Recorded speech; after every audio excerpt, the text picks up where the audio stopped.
Bienvenue dans cette vidéo où je vais vous partager une histoire de passion, de trahison et de triangle amoureux qui a ébranlé les fondements de la monarchie britannique. Découvrez l'histoire complexe qui a lié le prince Charles, la princesse Diana et Camilla Parker Bowles. Des secrets, des scandales et des cœurs brisés sont au rendez-vous alors que nous plongeons dans cette liaison tumultueuse qui a changé à jamais le cours de l'histoire royale.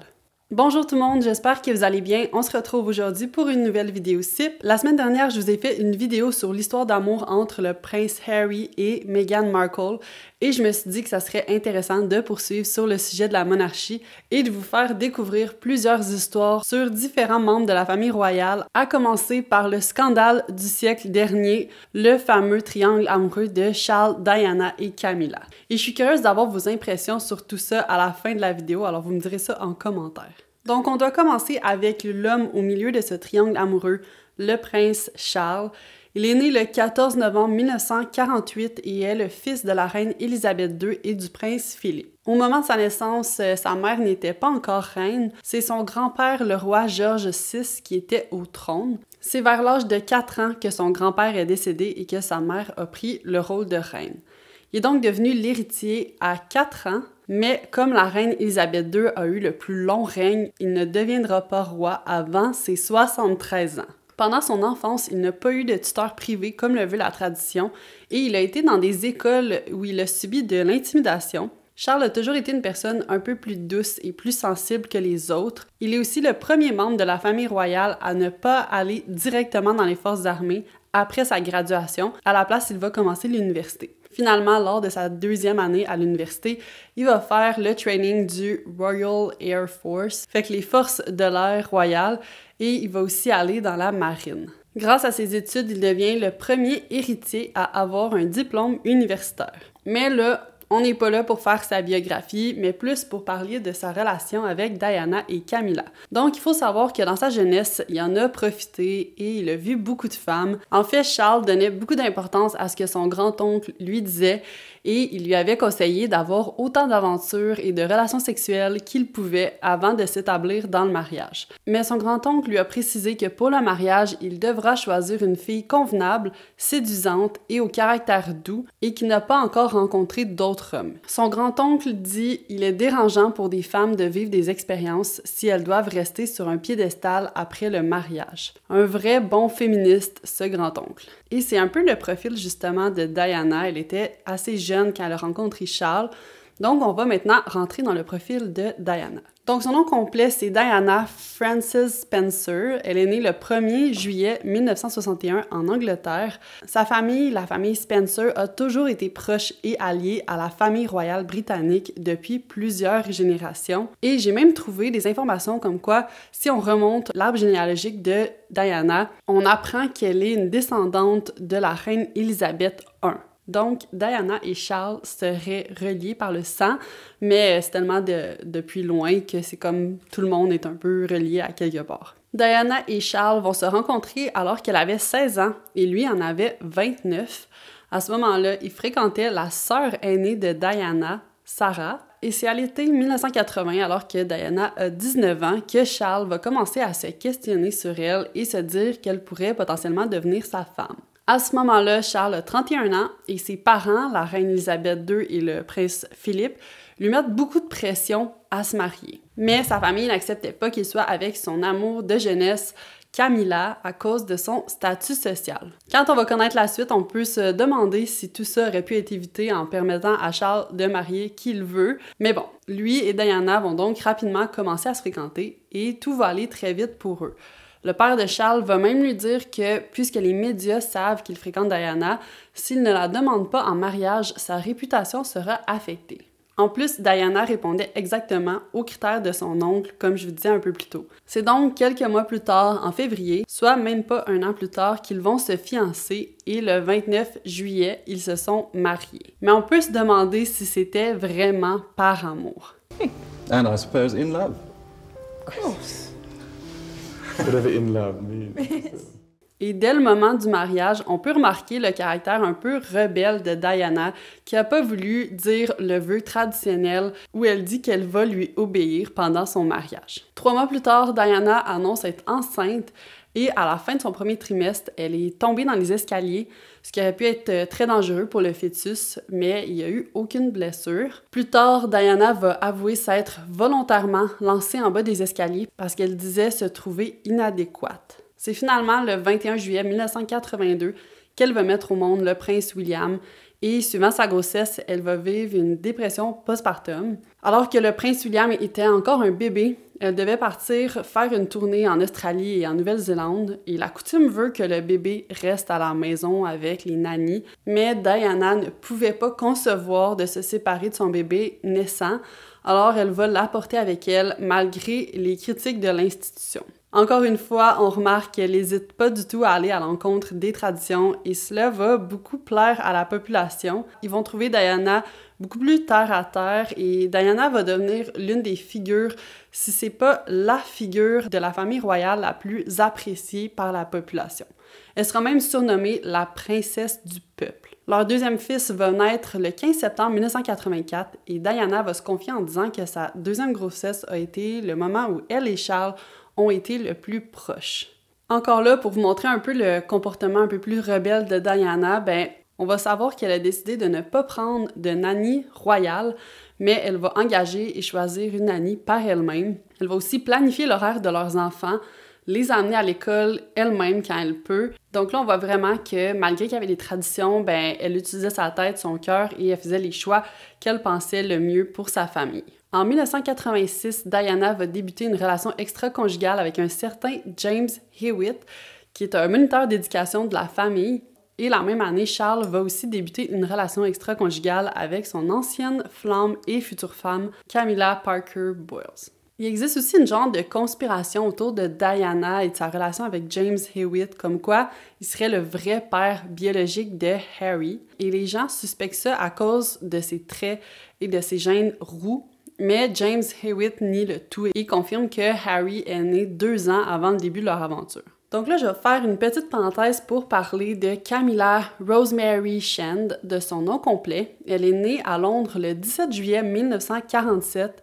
Elle est donc 1 an plus vieille que Charles, contrairement à Diana qui a 13 ans de différence. Et petit fun fact, une de ses grand-mères maternelles, à Camilla, aurait été la maîtresse du roi Édouard VII, le grand-père d'Élisabeth II, si je me trompe pas que c'est son grand-père. Donc, connaissant l'histoire qu'elle est devenue la maîtresse de Charles, on pourrait pratiquement dire que c'est de famille.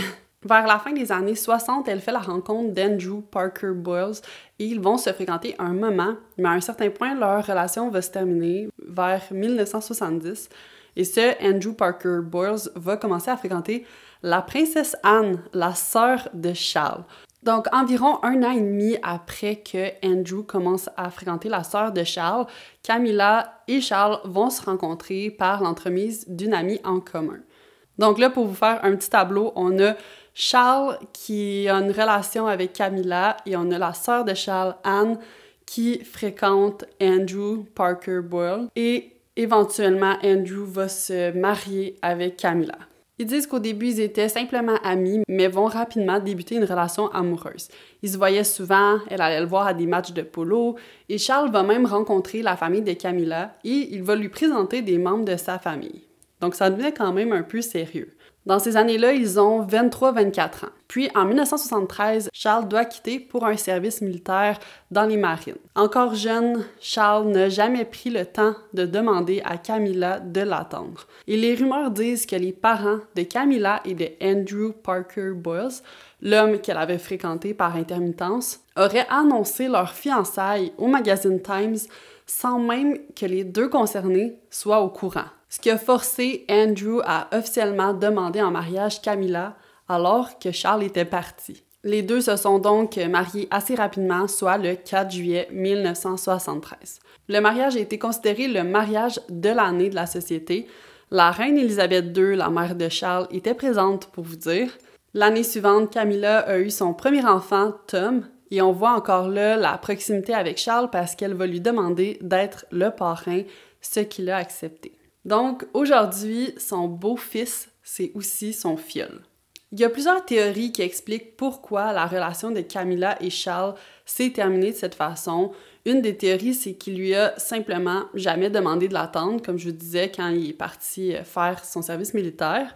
Une autre théorie dit que c'est l'oncle de Charles, l'oncle féministe que je vous parlais tantôt, qui est un militaire et qui se serait arrangé pour que Charles soit envoyé loin pour briser sa relation avec Camilla dans le but de la matcher avec sa petite fille Amanda. Mais ça n'a pas marché finalement. Une autre théorie dit que la grand-mère de Charles, la mère de la reine Élisabeth II, n'approuvait pas Camilla et voulait qu'il marie une des filles de la famille Spencer à la place, la famille de Diana, qui est une famille proche d'elle. D'autres disent que c'est Camilla qui ne voulait pas marier Charles et qu'elle voulait marier Andrew puisqu'ils avaient eu des relations on and off depuis plusieurs années. Et finalement, d'autres disent que c'est Charles qui ne voulait pas se marier avant d'avoir 30 ans et donc Camilla n'a pas voulu attendre et s'est mise avec Andrew. Donc, il y a vraiment plusieurs théories, mais la majorité des auteurs de biographies royales s'entendent pour dire que Charles ne se serait jamais fait donner la permission de marier Camilla, que les membres de la cour royale ne considéraient pas Camilla comme adéquate pour le rôle de future reine. Si c'est ça, faisons maintenant une avance jusqu'en 1979. Le grand-oncle de Charles se fait assassiner et Charles est en deuil. Il trouve le réconfort dans les bras de Camilla, qui, elle, est déjà mariée. À ce moment-là, il n'a pas encore commencé à fréquenter Diana. Et à ce point-ci de leur histoire, ils auraient recommencé une liaison. Charles était célibataire, mais Camilla était mariée avec Andrew. Certains disent que ça se serait même commencé avant et que Andrew, le mari de Camilla, était au courant et approuvait leur relation et que lui-même, de son côté, aurait eu aussi plusieurs aventures. Au courant de 1980, c'est là qu'il va revoir Diana. Je vous avais dit qu'il l'avait vue quand elle avait environ 16 ans et qu'il ne l'avait jamais vraiment considérée comme une potentielle partenaire, vu qu'elle avait 16 ans et lui 30. Mais finalement, quand il va la revoir à ses 19 ans, c'est là qu'il va lui faire l'année suivante la grande demande. Camilla, étant déjà mariée, savait qu'elle allait jamais pouvoir être avec elle. Charles avait 30 ans passés et se faisait mettre la pression de se trouver une future reine. Et Diana, étant jeune, correspondait exactement aux critères recommandés par son grand-oncle, maintenant décédé. Et vous connaissez la suite. Ça prendra pas beaucoup de temps pour que Charles et Camilla reconnectent et pour que Diana aussi rencontre quelqu'un d'autre. Et là, si vous vous demandez comment ça on a accès à toutes ces informations sur la vie privée de Charles et Diana, c'est parce que tout va sortir dans un livre au milieu de 1992. Le livre Diana, Her True Story, par Andrew Morton. Et après la mort de Diana, Andrew Morton va confirmer que Diana a participé à ce livre en faisant une série d'entrevues secrètes. Cela montre encore une fois qu'elle allait à l'encontre de ce que voulait la famille royale en révélant des secrets sur leur vie privée. Dans ce livre, Diana raconte aussi qu'elle était dépressive et qu'elle avait des idées noires dues à l'échec de son mariage. Mais Diana n'était pas innocente non plus de son côté. Des audios vont aussi sortir où on va apprendre qu'elle avait eu des aventures, dont celle que je vous ai parlé un peu plus tôt. Mais là, imaginez, vous êtes mariés, futur couple au trône anglais, parents de 2 enfants, et tout le monde dans les journaux ont accès à votre vie privée, comme quoi vous n'êtes pas vraiment amoureux et que vous vous trompez de tout bord, tout côté. C'est quand même fou de penser à ça comme ça. Finalement, 6 mois plus tard, en décembre 1992, la séparation de Charles et Diana est annoncée. Rendu là, je crois pas qu'ils auraient pu faire autrement, mais c'est pas la fin. En début 1993, la presse britannique va publier une transcription d'échanges passionnés entre Charles et Camilla qui remonte à décembre 1989. Dans cet extrait enregistré qui dure 6 minutes, Camilla et Charles se disent à quel point ils ont envie l'un de l'autre. Je vous mets le transcript à l'écran, je peux pas tout lire évidemment. En gros, Charles dit vouloir tellement Camilla qu'il voudrait vivre dans ses pantalons. Et là, ils se mettent à déconner un peu en disant que Charles pourrait se réincarner en boîte de tampons pour...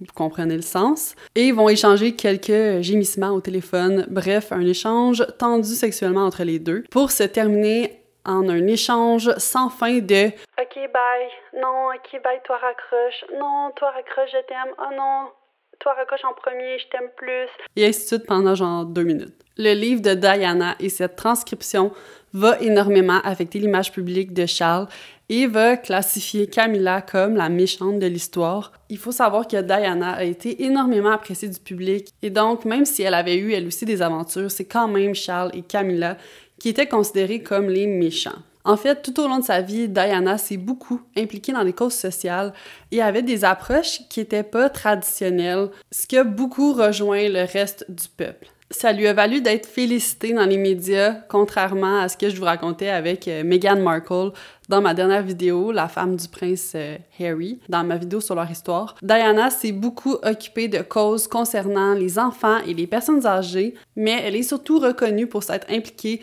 avec les patients atteints du sida. Elle était reconnue pour être timide, mais surtout pour avoir un grand charisme. Elle sera aussi considérée comme une icône de la mode et encore aujourd'hui, je vois des vidéos genre de TikTok de gens qui reproduisent des outfits inspirés des looks de Diana. Alors que Diana et Charles sont séparés, ils sont encore mariés à ce moment-là. En 1994, dans le cadre d'une entrevue, Charles va confirmer avoir eu une relation extra-conjugale avec Camilla à partir de 1986, après que son mariage avec Diana s'est révélé être un échec. Cette même année, en 1994, Camilla et Andrew vont officiellement divorcer et vont dire que ça faisait déjà plusieurs années qu'ils vivaient séparément. L'année suivante, en 1995, Diana va participer à une entrevue avec la BBC pour l'émission Panorama. Et retenez ce moment-là parce que dans ma prochaine vidéo, je vais vous parler plus en détail des conspirations autour de la mort de Diana et on va revenir sur cette entrevue. Mais bref, au travers de l'entrevue, elle va parler de son mariage avec Charles. Le journaliste lui demande entre autres si elle croit un jour devenir reine. Elle répond simplement que non, elle ne le croit pas.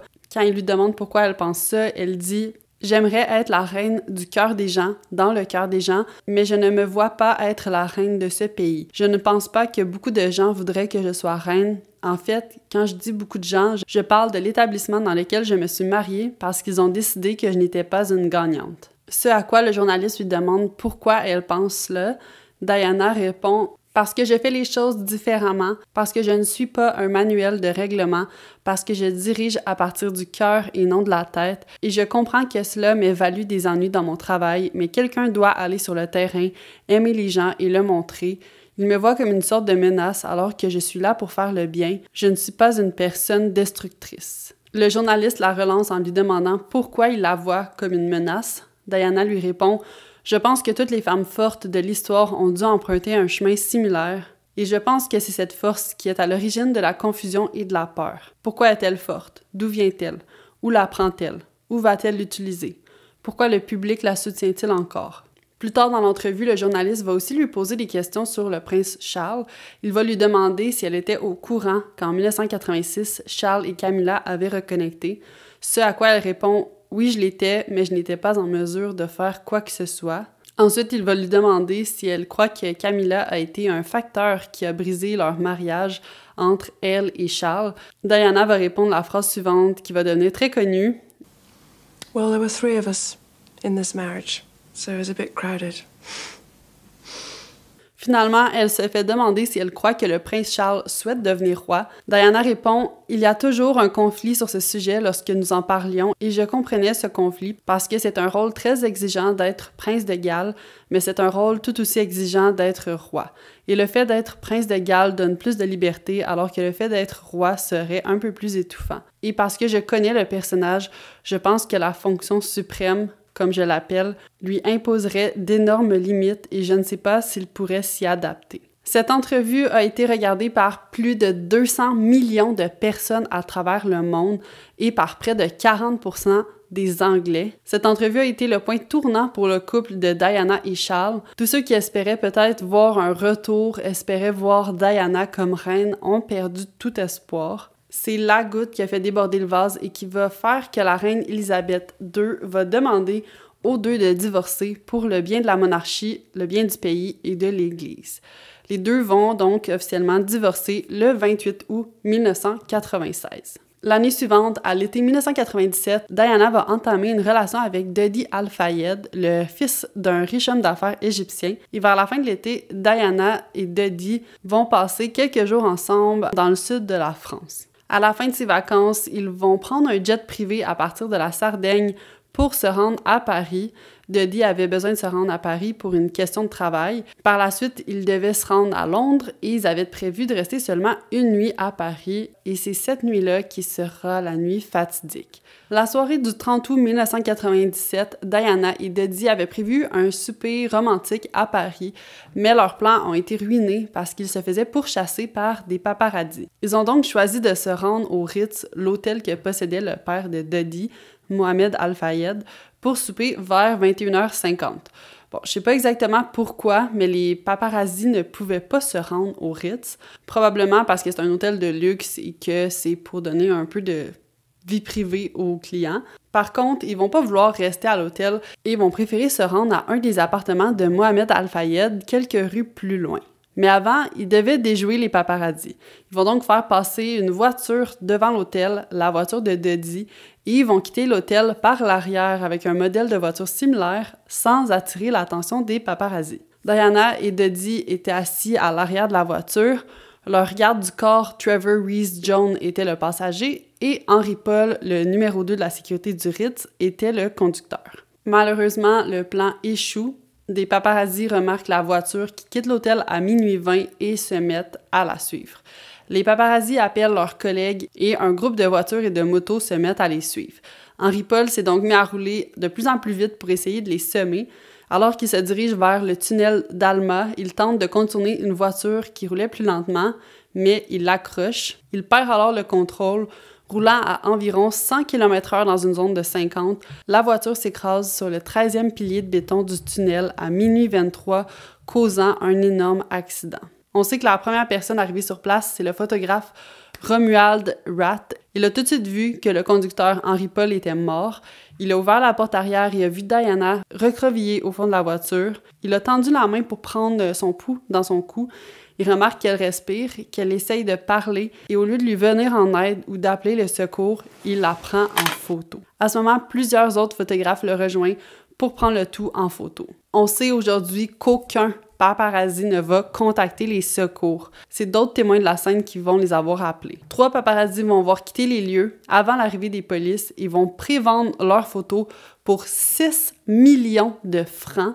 Mais finalement, le tout ne sera pas vendu lorsqu'on va apprendre la mort de Diana. À quel point c'est dégueulasse la façon dont les photographes ont agi. Dodie Al-Fayed serait mort sur le coup. Lorsque les pompiers sont arrivés comme premiers répondants, ils ont essayé de réanimer Henry Paul, qui va finalement être déclaré mort sur place. Trevor, le garde du corps, va être le seul à survivre à l'accident.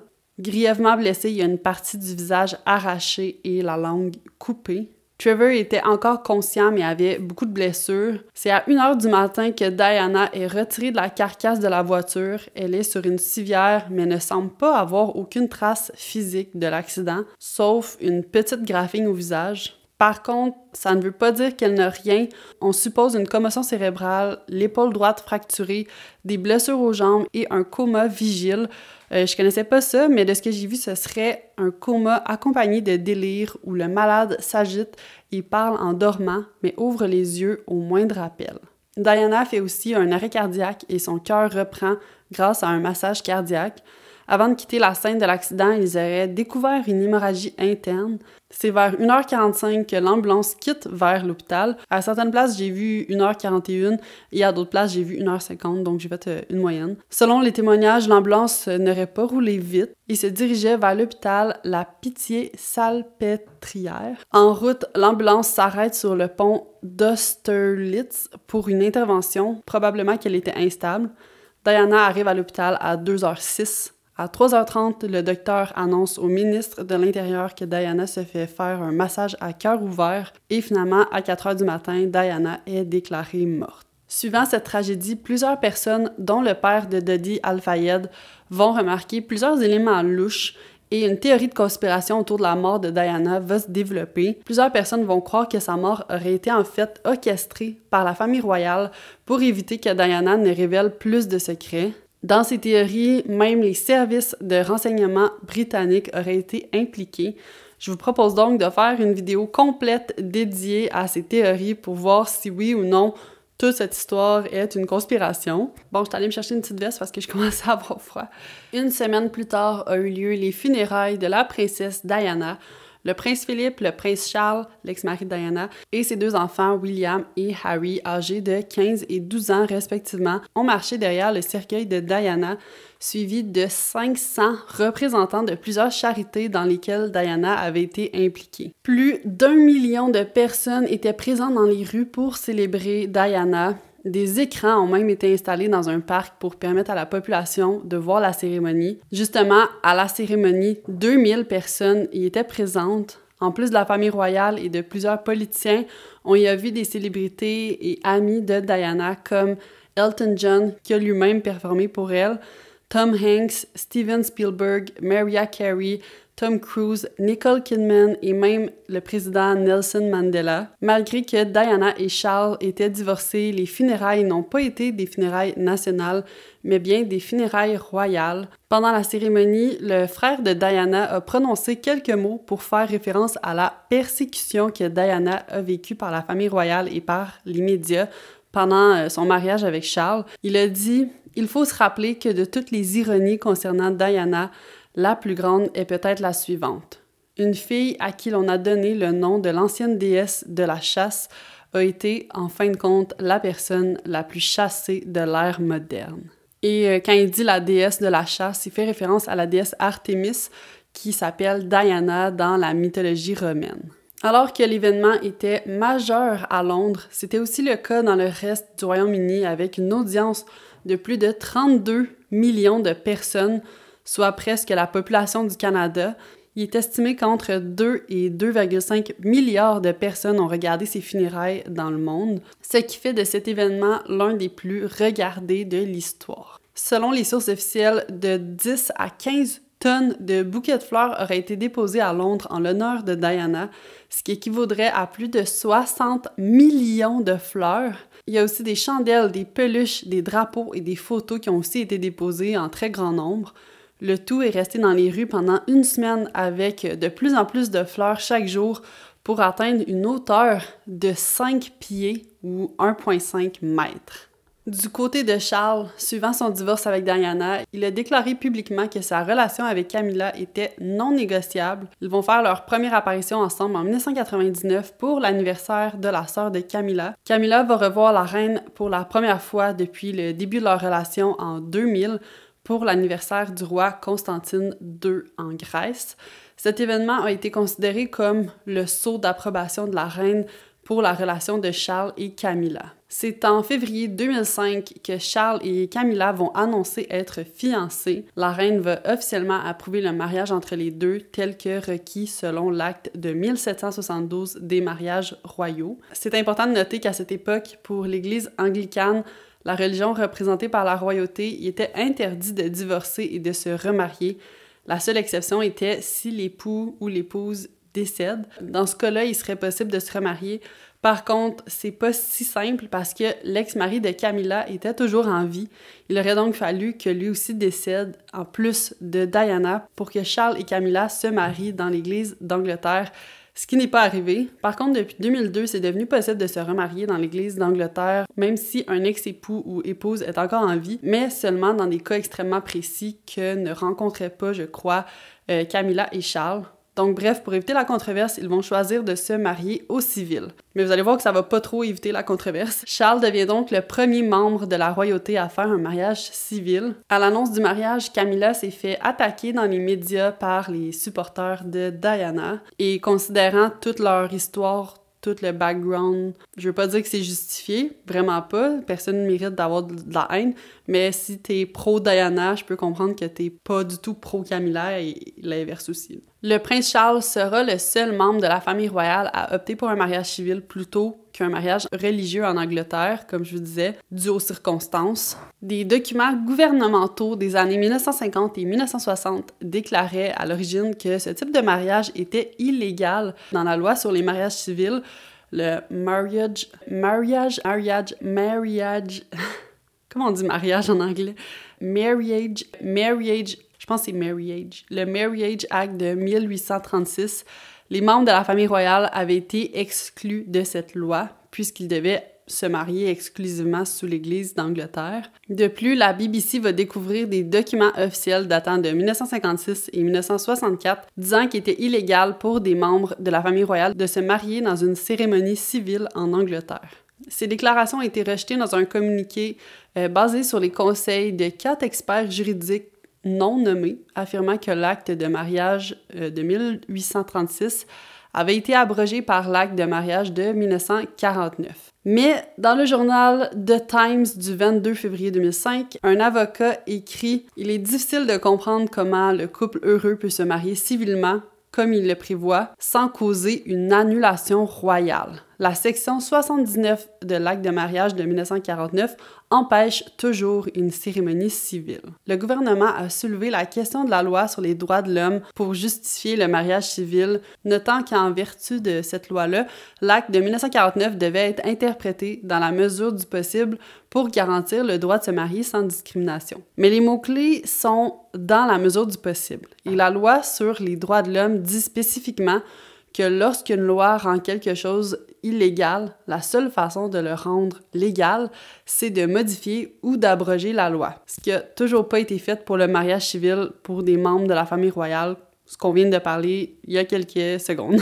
Bref, c'est un peu technique, je suis pas tout à fait sûre de tout comprendre non plus, mais en gros, je sais qu'il y a eu 11 objections à ce mariage-là, mais elles ont toutes été rejetées par l'officier de l'État civil qui a déterminé qu'un mariage civil était en fait valide. Mais moi, en gros, ce que je comprends, c'est que si on se fie à la loi, comme c'est interdit de faire un mariage civil pour les membres de la famille royale et qu'ils l'ont fait quand même, ben ça ferait en sorte qu'ils sont plus des membres de la famille royale, ça ferait en sorte que c'est comme s'ils abandonnaient leur titre, qu'ils renonçaient à leur position pour pouvoir se marier au civil. Évidemment qu'eux ne veulent pas que ça soit interprété comme ça. Fait que mon interprétation de la situation, c'est que eux se sont dit « On est la monarchie, on s'en fout si la loi nous empêche de faire quelque chose, mais on va le faire quand même, puis on va gaslighter le peuple pour leur faire croire que c'est permis en faisant passer ça sur la Charte des droits et libertés. » En tout cas, c'est mon interprétation, mais en même temps, c'est peut-être le temps justement de moderniser le tout et de permettre les mariages civils. Je pense que c'est juste contradictoire avec la tradition et que les gens peut-être l'utilisaient parce qu'ils voulaient rendre justice à Diana autour de tout ça. Mais bon, 4 jours avant le mariage, la date a été repoussée d'une journée parce que Charles devait se rendre aux funérailles du pape Jean-Paul II. Et le mariage sera finalement vu par 7,3 millions de personnes. À titre comparatif, le mariage de Diana et Charles a été vu par 750 millions de personnes. Les parents de Charles, la reine et le roi n'ont pas été présents à la cérémonie, probablement parce que la reine représente la position du gouverneur suprême de l'Église d'Angleterre, alors ça aurait pu être mal vu qu'elle soit présente à un mariage civil. Ils ont justement été présents au service et à la réception à la place. Charles va officiellement devenir roi au décès de sa mère en septembre 2022, après 70 ans passés comme héritier. Charles est devenu le monarque le plus vieux à accéder au trône. L'ancien plus vieux roi qui a accédé au trône était le roi William IV, à 64 ans en 1830. Charles et Camilla se sont fait couronner le 6 mai 2023. Leur cérémonie de couronnement aurait été plus simple que celle d'Élisabeth II, avec une cérémonie plus courte, plus petite, moins coûteuse et plus représentative des différentes croyances et des différents groupes communautaires. Et ça a été dit que c'était le souhait du roi Charles de représenter la diversité ethnique de l'Angleterre moderne. Je vous renvoie à ma vidéo sur Harry et Meghan si vous l'avez pas vue. J'ai comme des petits doutes là-dessus. On a appris dans un livre qui est écrit par un journaliste qui a été traduit et publié aux Pays-Bas les noms des personnes qui auraient dit les propos racistes. Donc, ça serait le roi Charles et la princesse Kate Middleton, la future reine. En 2023, le journal En 2023, le journal L'Indépendant a nommé Camilla comme la femme la plus influente de 2023. Quand je regarde toute cette histoire, je trouve le sort de ces 3 personnes-là très triste. Autant pour Diana, le fait qu'elle a été prise dans ce tourbillon royal et qu'elle a été choisie purement parce qu'elle répondait à des critères et aucunement parce que Charles était réellement en amour avec elle.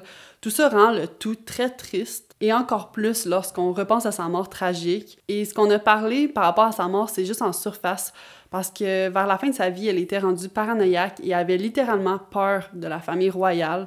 Mais ça, je vais vous en parler un peu plus dans la prochaine vidéo. Sinon, autant pour Charles, qui est né dans cette famille-là et qui l'a forcé à se marier avec une femme qu'il n'aimait pas alors qu'il avait toujours été amoureux de Camilla, en plus de se faire refuser un mariage parce que la femme qu'il aime réellement n'est pas digne du rôle de reine selon l'établissement, c'est aussi une grande tragédie, je trouve. On démonise beaucoup Charles et Camilla pour ce qu'ils ont fait vivre à Diana, mais je trouve que leur histoire est tout autant tragique.